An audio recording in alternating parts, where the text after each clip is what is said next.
Hi. நாங்கள் வந்து ராமேஸ்வரத்தில் உள்ள தனுஷ்கோடிக்கு கோயிலுக்கு போகிறோம். போகிற வழியில் ராமர் கோயில் இருந்தது, அதான் இப்போ பார்க்குறீங்க. 2 பக்கமும் கடல், நடுவில் தீவு மாரி நல்லா ஸ்ட்ரெயிட்டாக ஒரு ரோடு போட்டுருக்காங்க. 2 பக்கமும் கடல். ஒரு பக்கம் என்னன்னா அலை நல்லா அடிக்குது, ஒரு பக்கம் அலையே இல்லை. பார்த்து சூப்பராக இருந்தது தனுஷ்கோடி.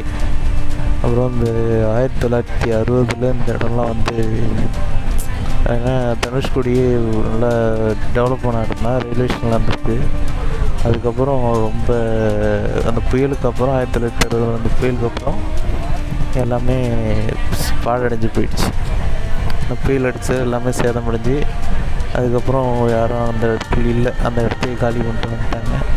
ஸோ அதுக்கப்புறம் திரும்ப இப்போ டெவலப் ஆகிருக்கு, ரோடெலாம் நல்லா போட்டு இப்போ ஓரளவுக்கு நல்லா டெவலப் பண்ணியிருக்காங்க. நான் இதே இடத்துக்கு ஒரு 10 வருஷத்துக்கு முன்னாடி வந்தேன்.